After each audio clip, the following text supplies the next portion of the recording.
আসসালামু আলাইকুম। আশা করি সকলেই ভালো আছেন, সুস্থ আছেন। SM ইলেকট্রনিক্স অ্যান্ড টেকনোলজি এর পক্ষ থেকে সকলকে স্বাগতম। ভিউয়ার্স, আজকের এই ভিডিও থেকে আমরা জানবো যে কত এম্পিয়ারের ব্যাটারি থেকে কত ওয়াট ব্যবহার করতে পারবো বা কত ওয়াট পাবো। এই হিসাবটা আপনারা যদি এই ভিডিওটা পুরোটা দেখেন তাহলে এই হিসাবটা খুব সহজে বের করতে পারবেন। তো বন্ধুরা, চলেন ভিডিওটি শুরু করা যাক। ভিডিওটি শুরু করার আগে আপনাদের কাছে একটা অনুরোধ, ভিডিওটি শুরু থেকে শেষ পর্যন্ত দেখবেন। আপনি যদি আমার চ্যানেলে নতুন দর্শক হয়ে থাকেন তাহলে চ্যানেলটি সাবস্ক্রাইব করতে ভুলবেন না, আর যদি চ্যানেলটি অলরেডি সাবস্ক্রাইব করে থাকেন আপনাকে অসংখ্য ধন্যবাদ। বন্ধুরা, আমরা স্ক্রিনে দুইটা ব্যাটারি দেখতেছি, একটা হলো বলবো সোলার আর একটা হলো হামকো পাওয়ার। তো দুইটা ব্যাটারি এম্পিয়ার কিন্তু আলাদা আলাদা, একটা হলো 100 এম্পিয়ারের ব্যাটারি আর একটা হলো 200 এম্পিয়ারের ব্যাটারি।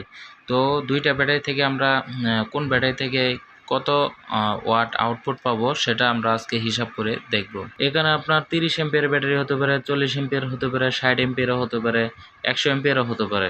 অর্থাৎ আপনি 100 এম্পিয়ার ব্যাটারি থেকে কীরকম আউটপুট পাবেন বা কত ওয়াট পাবেন এই হিসাবটা আপনাদেরকে দেখাবো। আমরা যদি একটা 100 এম্পিয়ারের ব্যাটারি হিসাব দেখি তাহলে 100 × 12 দিলেই আমাদের ওয়াট বের হয়ে যাবে। তাহলে আমাদের মোট ওয়াট 100 এম্পিয়ারের ব্যাটারি থেকে ওয়াট আসতেছে 1200 ওয়াট।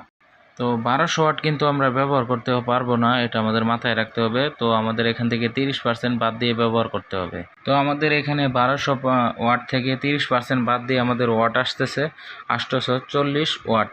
তো এই 840 ওয়াট আমরা ব্যবহার করতে পারবো। এখন যদি আপনারা 60 এম্পিয়ারের ব্যাটারির হিসাবটা বের করতে চান তাহলে 60 × 12 দিলে আপনাদের 60 এম্পিয়ার ব্যাটারির হিসাবটা বের হয়ে যাবে। সেখান থেকে 30% বাদ দিয়ে ব্যবহার করতে হবে। এখন হচ্ছে যে কত ওয়াটে 1 এম্পিয়ার হয়। 12 ওয়াটে 1 এম্পিয়ার হয়।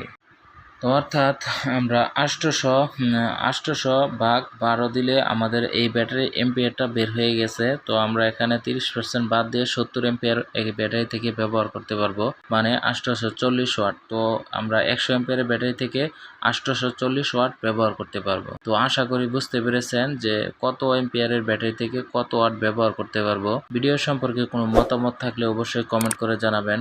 কোনো ভুল ভ্রান্তি হলে অবশ্যই ক্ষমার দৃষ্টিতে দেখবেন। সকলে ভালো থাকবেন, সুস্থ থাকবেন। ধন্যবাদ।